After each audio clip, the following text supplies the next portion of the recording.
साक्षात शंभू महादेव माझ्या भक्तीला प्रसन्न होऊन माझ्या नेत्र समोर शंभू महादेव हा तुमचा भक्त भागवान तुमच्या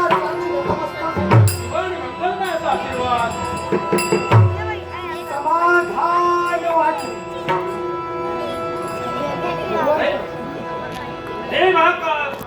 एवढ्या अरण्यात येऊन एकांत वासत माझ्या अरण्या करत होतास, गारेवर धावा करत होतास.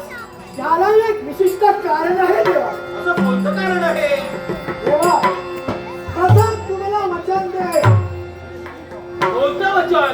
मला शब्द दे तू माझी इच्छा पूर्ण करशील. अरे आतापर्यंत तू ज्यावेळी माझा धावा केला आहे त्यावेळी तुला प्रसन्न झालोय, तुला सर्व इच्छा पूर्ण केल्या आहेत, तसं आजही तुझ्या इच्छा पूर्ण करेल. काय ऐक देवा, कळू लागल्यापासून मी तुझी भक्ती करतोय. हो वेळोवेळी तुम्हाला प्रसन्न झालंय. हो काय दौलत सारा आहे माझ्याकडे. कमी आहे ती एका गोष्टीची. अशी कोणती गोष्ट आहे देवा? मला अजिंक्य व्हायचंय, मला अमर व्हायचंय.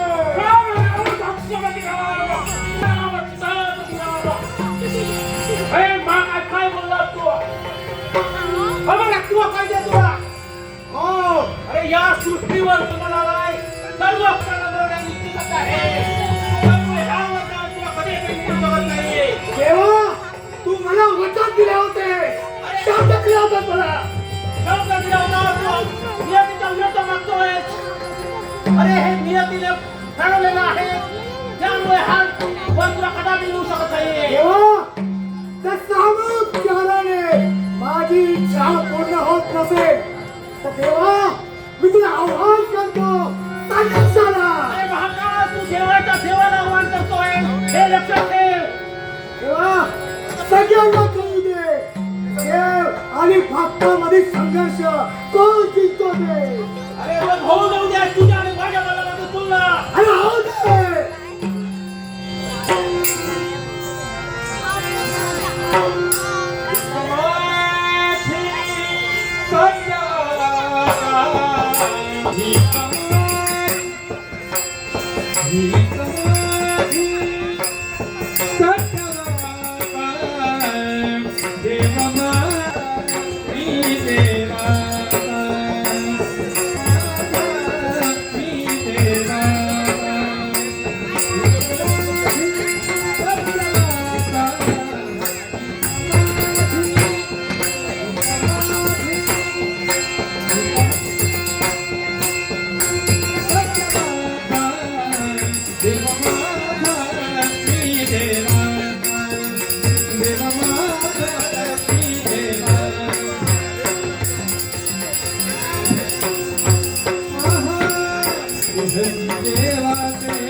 Bye.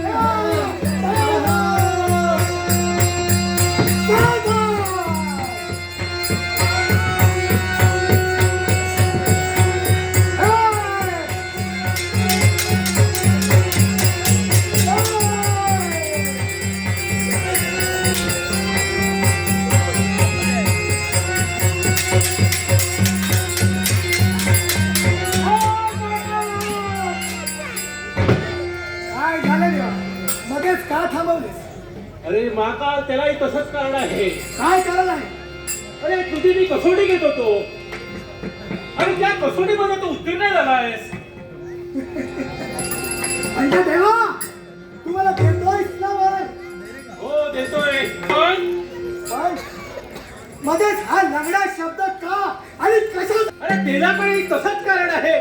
तुला एक काम करावं लागेल. देवा माझी जर इच्छा पूर्ण होत असेल तरी कोणताही काम करायला तयार आहे.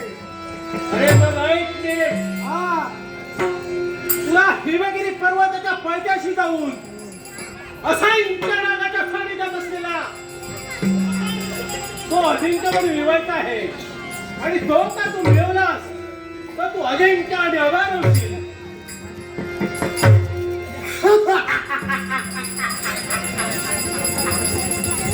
शेवटी शेवटी देवाने मला ना माझी इच्छा पूर्ण होईल. देवा तुम्हाला आशीर्वाद दे माझी इच्छा पूर्ण होईल. तुझ्या सर्व इच्छा पूर्ण होतील. शुभ आणि मंगलमय असा